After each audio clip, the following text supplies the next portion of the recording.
नमस्कार. मी ॲडव्होकेट शारंगधर पांडे. मी पुणे आणि औरंगाबाद दोन्ही ठिकाणी काम करतो.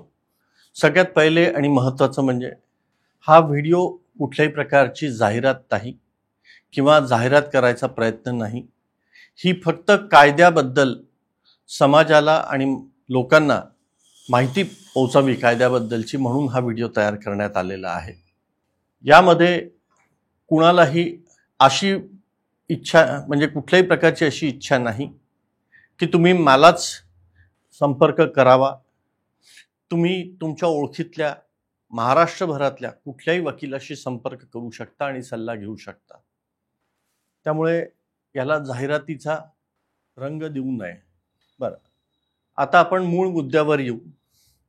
आजचा विषय आहे की खरेदी खत झाल्यावर किंवा खरेदी करार झाल्यावर त्यातून विकत देणार आणि विकत घेणार यांच्यात जर काही वाद निर्माण झाले किंवा खरेदी करार झाल्यावर जमीन विकणाऱ्या लोकांनी, जमीन मालकांनी जर पुढे खरेदी खत करून ताबा देण्यास नकार दिला किंवा विकत घेणार यांनी जर जमिनीचा मोबदला देण्यास नकार दिला किंवा उशीर लावला तर काय करता येईल?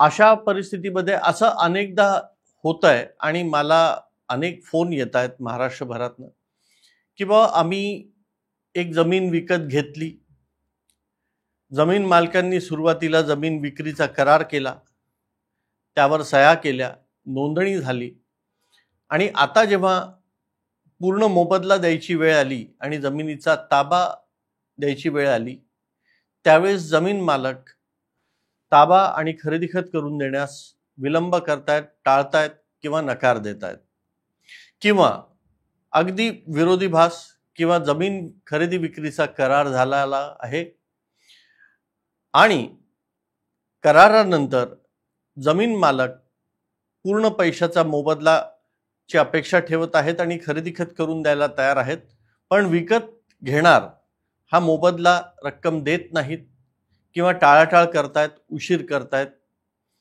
तर अशा परिस्थितीत काय करता येईल?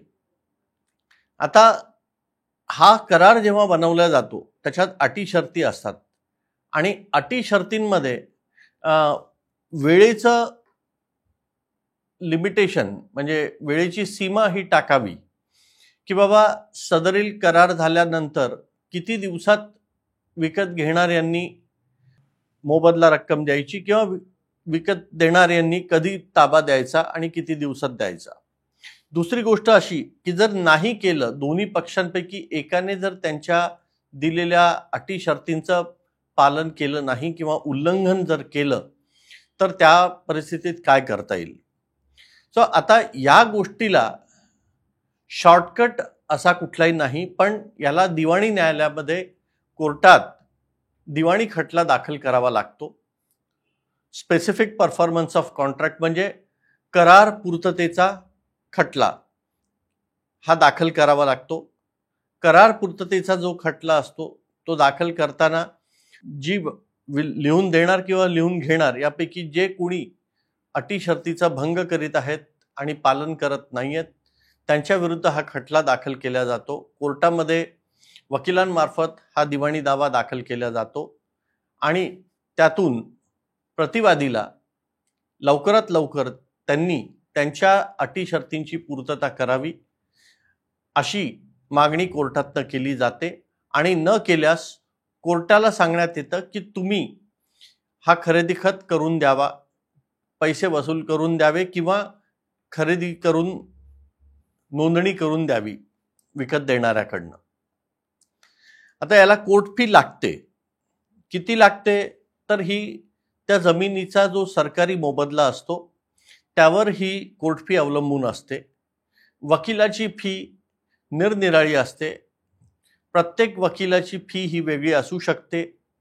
सिनियर वकील किंवा अनुभवी वकील यांची फी जास्त असू शकते. आता अनेक जणांचा प्रश्न असतो की ह्या खटल्याला किती वर्ष लागेल, किती वेळ लागेल, किती लवकर होईल का उशीर लागेल. सो आता नवीन नियमांप्रमाणे जे माननीय न्यायाधीशांनी आपल्यावर जे नवीन नियम लागू केलेले आहेत त्याप्रमाणे असे खटले साधारणतः अंदाजे 3 वर्षात निकाल लागला पाहिजे अशी अपेक्षा असते।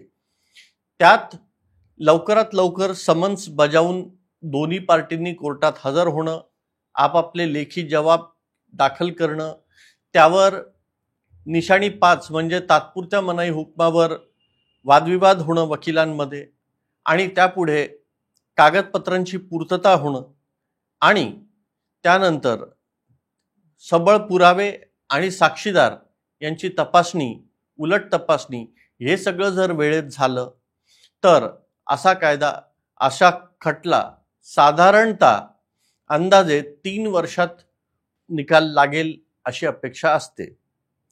सो निकाल लागल्यावर दुसऱ्या प्रतिपक्षाला, जो कोणी याच्या पक्षात निर्णय लागणार नाही त्या पक्षाला पुढे 60 दिवसाची मुदत असते। त्या 60 दिवसात ते वरच्या कोर्टात अपील दाखल करू शकतात। त्या अपिलाबद्दल आपण नंतर चर्चा करूया। आत्ता मला असं वाटतं की ही माहिती मी बऱ्यापैकी पूर्ण दिलेली आहे। तुमचे काही प्रश्न असतील तर तुम्ही प्रश्न तुमच्या लोकल लेवलवर वकिलांना, कुठल्याही वकिलांना विचारू शकता। पण माझ्याकडनंच जर सल्ला हवा असेल तर सल्ला फी लागेल। फोनवर बोलायची सल्ला फी ही कमीत कमी 500 रुपये आहे। ती जमा करून मगच फोन करावा।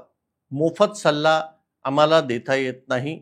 बार काउन्सिल ऑफ महाराष्ट्र आणि गोवा ही जी आमची संस्था आहे यांनी आम्हाला सांगितलेलं आहे की कुठलाही सल्ला मोफत देऊ नये, कमीत कमी 500 रुपये फी आकारावी। त्यानुसार कायद्याच्या चौकटीत राहून ही फी आकारली जाते। मला असं वाटतं की मी बऱ्यापैकी क्लिअर आणि स्पष्टपणे हा कायदा काय आहे हा मांडलेला आहे। परत आपण नवीन एखाद्या विषयावर चर्चा करायला भेटूया। तोपर्यंत नमस्कार।